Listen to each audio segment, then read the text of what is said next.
So first of all, let's check out the CPMs and the CPCs.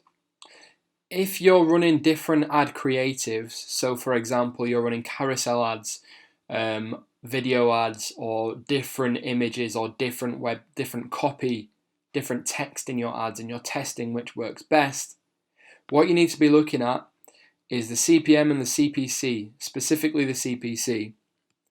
And what you need to do to work out which ad creative is running best, whatever has the lowest CPC is definitely better. So for example, we have a 0.35 CPC here. And as you can see, the cost per website purchase is $17.73. Whereas if we come down, the CPC here is 27 pence. Cost per purchase, £13. CPC, 10 pence. Cost per purchase, £10. Okay? So clearly, this ad creative, if it's different to this one here, this ad creative is clearly far better. And in fact, I should probably change out the creative in this ad set and do it exactly the same as the creative in this ad set. I should just copy this ad. So that's how you basically measure which ad creatives are the best. Whichever gets you the lowest CPC, then clearly that is better. Although, if you're running, different creatives to different audiences, then that's a whole different kettle of fish. Like, there are so many different factors that are going to affect the CPC there, then you haven't really split tested. It's called split testing. You run different creatives to the same audiences, and you split testing creatives, and then you look at the CPC. Whichever CPC is best, then clearly that creative is better. It works better with that audience. If you're running the same creative to separate audiences, then you split testing audiences. In which case, the CPC would indicate that the audience, whichever has the lowest CPC, the audience is more interested in the product, they're responding better to it, it's costing you less to acquire these clicks. Again, another 10 pence CPC and a cost per purchase of £9.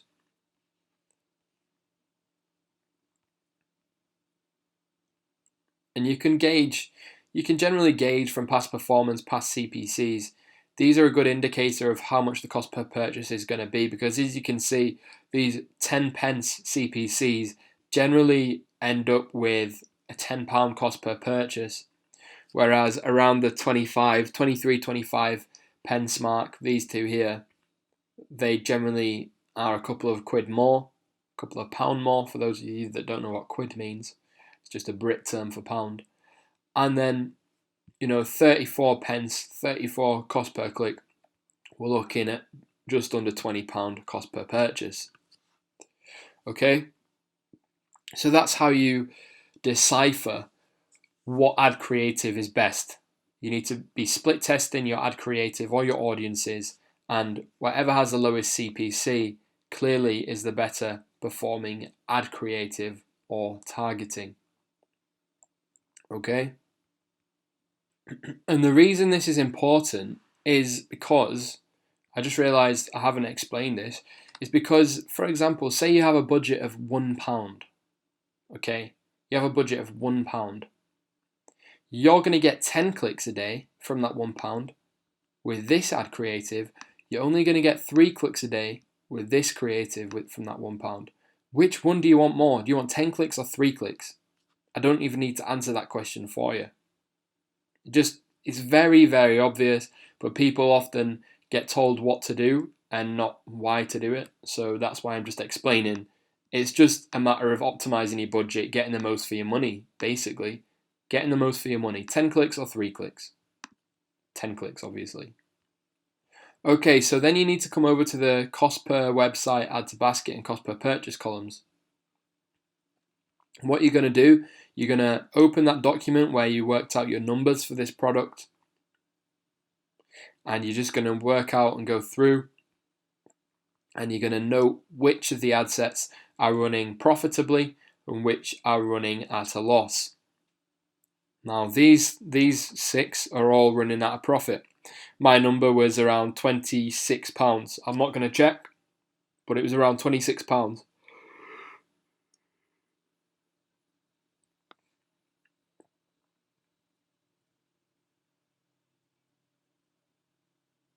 Scrolling. Okay, we've hit one that's £22. These are all in profit, every single one in profit so far. And then A up, 37, 24, only just making a profit. 62, running at a loss. 26, 35, 40, 24. You know, so many running at a loss here that all you do is head over and just click this. If it's blue, it means it's active and running. If it's grey, it means it's no longer running. This is what I call the kill switch. If you want to kill it, make sure it's grey, as it is shown here. If you want to keep it running, make sure it's blue, as shown here. Now, a much easier way to do this and organize this is just by clicking the heading that you want to analyze. If you have a number in mind, if you have a set cost per purchase that your rule is, if it's under the cost per purchase, I'm going to leave it or I'm going to scale it. If it's over my target cost per purchase, I'm going to kill it. All you do is click this heading.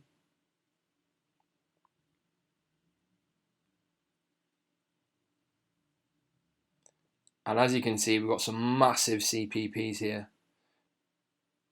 And it's organized it by CPP. And you're probably watching this video thinking, why on earth have you let this run for so long?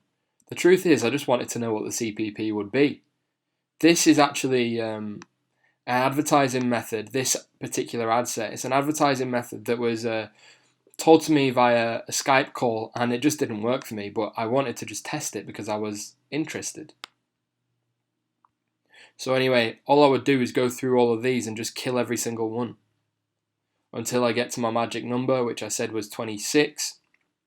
So everything above this I would have killed, and then I'd have a look at how the others are doing. And to be honest, if I have a finite budget, I'm probably going to want to kill all of these ads too, say maybe down to £18, because yes, they're running at a profit, and it's a small profit, but it's a profit. But the fact is, I have so many more winning ad sets here running at more of a profit that I might as well optimize my budget and put more money into these and increase the budgets or duplicate them to new audiences and things like that. Just scale these out rather than spending money on the only marginally profitable ad sets. And then you also need to make sure, as you scroll down to the bottom past your lowest cost per purchase, here £2.86, past your lowest cost per purchase, you then have lots of ad sets that have run but haven't had a purchase. So these are even worse than the ads that have got purchases at a loss. These are ads that have run for so long but haven't actually generated you a sale. I spent £75 on this trying to get a sale, didn't get one. 72, 58, 42, 38. This is all lost money. I didn't even get a purchase from these. And as you can see, there are a lot of ad sets that actually haven't spent up to my cost per purchase amount that I've still killed. And that is because perhaps I've been split testing the creative, or I've been split testing audiences and something else that I split tested these with. These have all been split test losers and I've just killed them. Or perhaps it's because I simply didn't know my numbers or didn't know what I was doing. This is a really old campaign. It's been running for around 6 months. On and off. So anyway, that's how you analyze your data on a very basic level, just by cost per purchase. It's as simple as keeping the ones that are running at a profit and killing the ones that are running at a loss. What I tend to do is, a lot of people will tell you to run ads at £5 budgets per day for 3 days and then make a judgment on whether it's going to be profitable or not by looking at the CPC or the CPP. The issue is if you don't have past data to compare to, for example, I know that if I just reorder this again,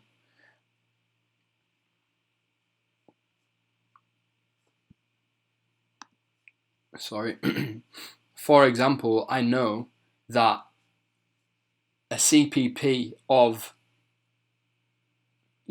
maximum 35 pence is going to run me a cost per purchase of around £16. So if I'm running ads and in the early few days, the first few days, I run it for 3 days at £5 a day and I'm getting a CPP of 35 pence, I know that it's probably going to be profitable if I keep running it. The issue is if you're new to Facebook ads and you don't have past data to compare to, you can't make judgments on whether to carry on running ads or not based on the CPC. So what I would suggest you do is launch multiple different ad sets and run them and kill them when they hit your target CPC, when they hit your break-even number if they've not made a sale yet. If you hit your target CPP and it's not made a sale, kill it. If it's made a sale before your CPP, then congrats, you're running at a profit.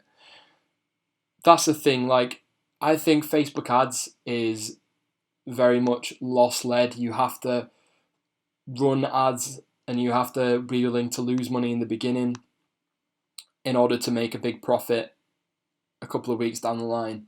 Now, for me, that didn't happen. I hit a profit with my first ever ad set. I think I'd run it for 3 days, and on the second day, it had spent £10 and it had made £90. Those are atypical results in my opinion. You have to be willing to spend money on data. You have to realize that by spending money on Facebook ads, by running ad sets at a loss, you're not losing money, you're buying data. That's how I see it, you're buying data.